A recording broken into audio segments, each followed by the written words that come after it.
Welcome to episode 403 of Hot Media with Bob Mann. Every week on this podcast, we talk about the hottest issues and the hottest content in the media. We've talked this new season about sports and about the Emmy Awards, and now we turn to journalism and to something very serious. Journalists are killed around the world too frequently because of the work that they do, especially investigative reporters. And it is the work they do and the truth they reveal. But so often this happens in other countries. We're not used to having it happen here in the United States. However, there is a case that is in the news right now about a reporter in Las Vegas, an investigative reporter and columnist who had a great reputation, named Jeff German. And German was murdered in his own backyard on his own property, allegedly by a public official, an elected county official, who was the subject of some of German's reporting. And whenever we're talking about the serious world of journalism, we invite one of my favorite longtime guests to the program, Rem Rieder.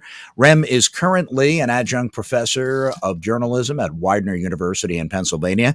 And during his very illustrious career, I'm just going to mention two of the positions he's held since he's been with us on this program and its predecessors. Rem was editor-at-large and media columnist at USA Today, and also at the American Journalism Review, the editor and senior VP. And Rem, it is great to see you once again. Always a pleasure, Bob. Let's open up by giving the audience who may not know all about this the background on the German murder. Sure. This one hit me particularly hard, let me say at the outset, because about 4 or 5 years ago, I went out to Las Vegas to do a piece on this paper for CNN. And I don't think I met Jeff German, but I sure heard a lot about him. The paper had been acquired by Sheldon Adelson, who was a controversial figure, but he was also investing a lot of money in the paper. And they were hiring people at a time when most people aren't. And they started a big investigative unit. And so I heard a lot about Jeff. He had been with the Las Vegas Sun for many years before joining the Journal Review. Review Journal. He had in this case, he had been writing about a county administrator, and it really was not up there among his greatest achievements. This is a guy who wrote a lot. You can imagine it's Vegas, so he wrote a lot about over the years about the mob, a lot of much more dangerous and explosive subjects. In this case, he was writing about a public official who had some serious morale problems in his office. Apparently, it had a questionable relationship with a subordinate and who was getting favorable treatment. But not a big-time guy, right? Not a big-time person, tell us. No, it's a kind of a low-level job. I think it's in one of the stories you read, they said it's like really near the bottom of the ballot when you're voting. So, yeah, not a big-time job. And it's not like he didn't accuse him of crimes. It was embarrassing. And it also did lead to this official losing his job or being defeated in the Democratic primary. He's still in office because until the end of the year when his term expires, but he won't be coming back next year. And apparently, as the first story, a couple stories ran, the guy's manner was fine. He was calm. And then as German continued to pursue the story and wrote follow-ups on it, the mood changed, and there are some really angry posts by the county administrator, and you could tell he's getting increasingly angry. But I don't think anybody was expecting this. There was never any hint, according to editors at the paper, that the reporter's life would be at risk. I have been, of course, telling my students in broadcast journalism at Caldwell University to use the word alleged until someone is convicted or confesses in front of a judge. They are innocent until proven guilty. But since he is under arrest, Tellez, what led the Las Vegas police to actually look to somebody who is in, it may be low on the ballot, but it's still a position of respect and honor, and he was elected at one point, to find their way to Tellez? Good question. I'm not sure exactly how the investigation uh, played out, but But I he is think, in custody and he is the prime suspect right now. I mean, at yeah, this oh, point. no doubt about it. And I guess I think editors at the paper were aware of this change in tone and some of these really hostile posts, and it's clear. It was clear that the public, Tellus, was quite upset with the reporter, and it didn't take very long for this arrest.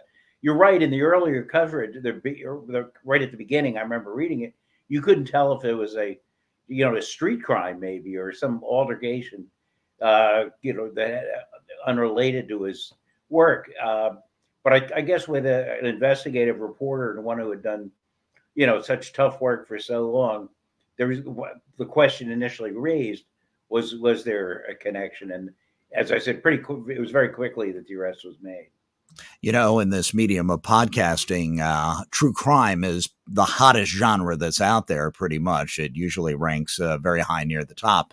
But this is more than just a single crime, because I saw an interview on CBS with someone from the Committee to Protect Journalists.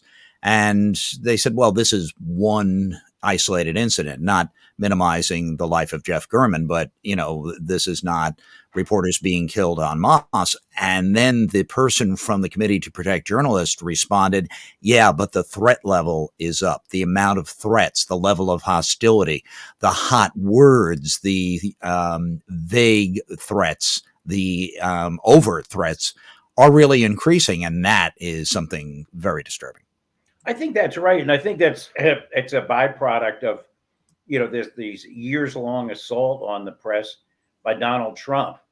The whole idea of the press being fake news and reporters being enemies of the people, and singling out reporters at rallies so his fans can boo them or whatever. And the attacks on the reporters too kind of reflect what's going on in the broader politics of the country, where if you post something that the other side doesn't like on Twitter, you're apt to get quite a few threats at a level that we're just not used to. And so I think the CPJ person is right. You see it at rallies or protests where the crowd will sometimes turn on the reporters. So yeah, this is in and of itself a very unusual incident, but it does, as you suggest, reflect a broader climate that's really worrisome. As someone who teaches journalism in a university, do you fear that this will just make people think, you know what, this profession is not worth it? Or also make people who are already working in the profession say, I'm going to back off some of the things that might cost me my life or threaten my family? It's so early in this situation. My initial thought, though, is it won't. Uh, while this climate is the broader political climate is somewhat new. We've always had threats to journalists, and it's never been as an easy field. It's certainly not at most, except for certain high levels, it's never been a well-paying field.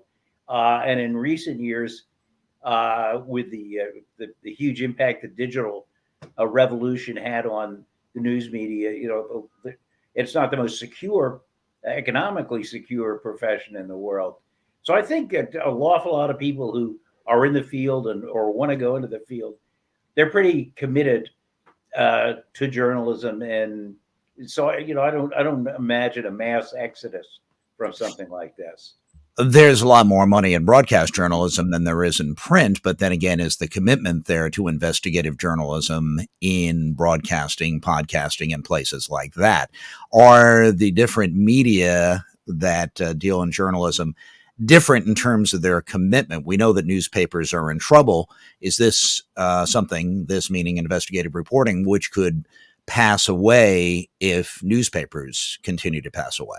That's a great question. I think there's a lot of concern about the future of investigative reporting, and one of the real problems is that we talk a lot about the problems for the newspaper economic model in the digital age, but really with digital journalism, there are not a lot of models that have arisen that would allow for a large staff to cover an area, a region, to its equivalent of a newspaper.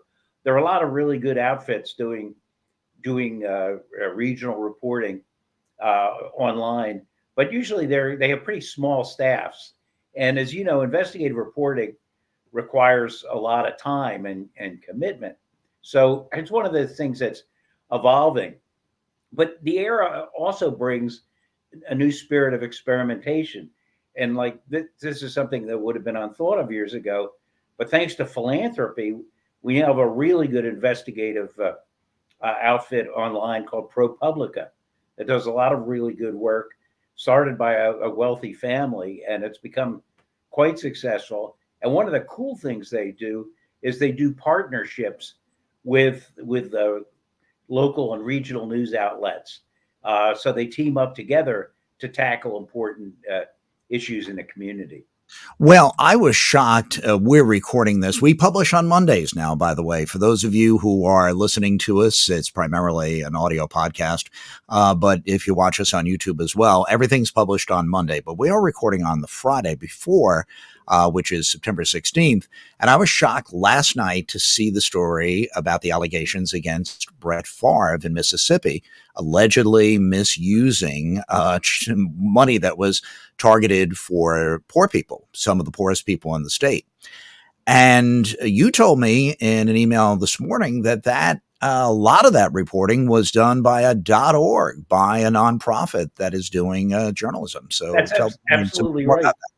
Yeah, it's an outfit called Mississippi Today, and it's a digital news operation that covers state news, and that's been one. And we talk about the decline in investigative reporting. State House reporting has declined dramatically in recent years, and this is an effort to fill the breach. Started in 2016, and they've just done a great job on this story. It's been ongoing for quite a while, but the most recent story that Bob's alluding to involves the fact, or the allegation, that Brett Favre, the fabled quarterback, secured money from the state welfare funds, secured this money with the backing of the former governor, the then governor of the state, to build a volleyball stadium at Southern Mississippi University, which is where Favre played football before going to the pros, and where his daughter played volleyball. And there are a number of instances where welfare funds have been used for things that have nothing to do with poor people, and this in one of the very poorest states in the country. It makes it even more of a disgrace. And there's this one wonderful email that Mississippi Today reported on. It was filed in connection with a civil suit in this case, in which Favre asked this head of this nonprofit that the money is going to be funneled through. He said, "There's no chance that that this is going to show up in the media, is it?" And she said, "Oh, no, they never report on any of this stuff." So apparently his fears were well founded.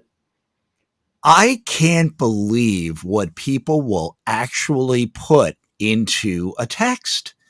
I mean, it's in writing. Even if it were just on a Post-it note, it's dangerous enough because it can be found that it's in writing. But a text is, I understand they're private, but they're accessible. They're able to be subpoenaed. It just absolutely amazes me that people will even do that.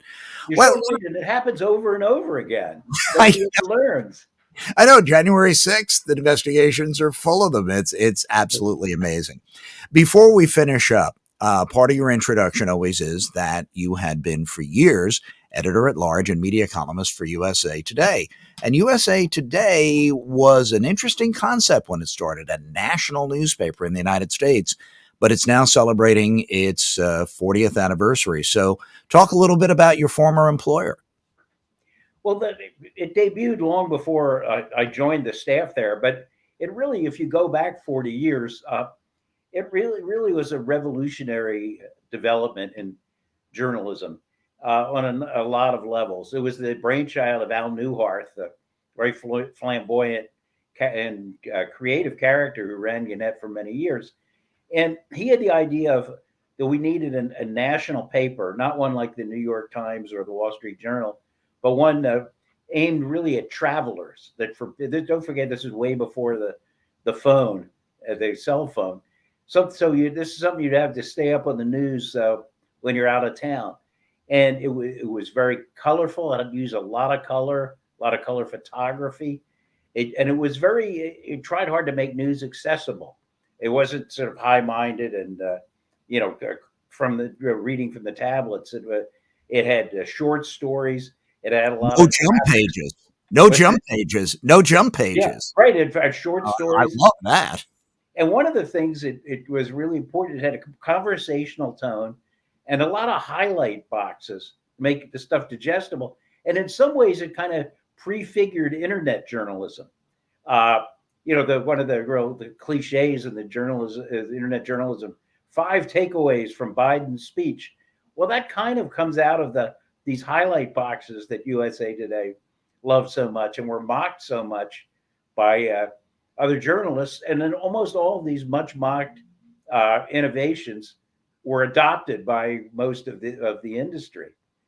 I see it on the digital version of the New York Times, Rem. Exactly. So they there's another interesting thing here is, in Silicon Valley, all the entrepreneurs have this mantra about fail fast, fail often.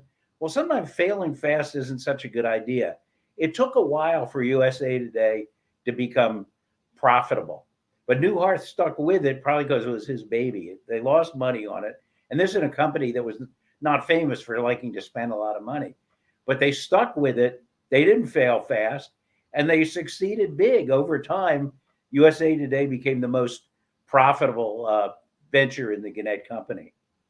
It was always synonymous with a vacation with me because of the fact that anytime you'd open your hotel room door, there was USA Today there in the corridor. But one last question about them. Now, you said it was before the day of the phone, but now this is the day of the phone. How's USA Today doing in the modern world where they have to adjust? Well, they're facing severe challenges as so much of the traditional media is, and the circulation is way, way down. Uh, a lot of media financial experts question, can it continue indefinitely? Can it be making money? The company says it is making money. It's certainly it's pretty thin. It's not a huge amount in it, but it's still hanging in there. Well, it's always great to have you here on the program, Rem, because you are somebody, your students benefit tremendously because of the fact that you not only have this great historical knowledge of the journalism industry, but you're right on top of everything that's happening. And it's great to have you as I call them the usual suspects, the go-to people I have here on Hot Media on a regular basis. Thank you so much for the kind words, Bob. I always enjoy it. Great. And you will be back, and just hang with me while I sign off here. And we will talk to you. I'll talk to you off air in just a bit. That's Rem Rieder, one of our regular guests right here on Hot Media. And that is it for this episode of Hot Media with Bob Mann.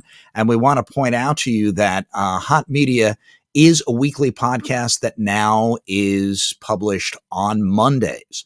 We used to publish on Fridays. We still record earlier, but we publish on Mondays. We think it works better. For the most part, it is just an audio podcast. However, we do put some of the full interviews without editing onto YouTube, so please be looking for that. For information about the program, there it is for those of you watching on video. There is the lower third, the website for the podcast, www.bobmann, that's with 2 N's, bobmanmedia.com. And also, please follow me on Twitter, my handle @BobMannMedia. And in addition to that, you can follow me on Instagram, BobMann92. Every week, we're here on Hot Media to talk about the hottest content and the hottest issues. And we deal with a lot. We deal with sports, and we deal with entertainment, and we deal with journalism right here in the program. So I certainly hope you join us on a regular basis. And please watch, please listen, and above all, please subscribe to Hot Media.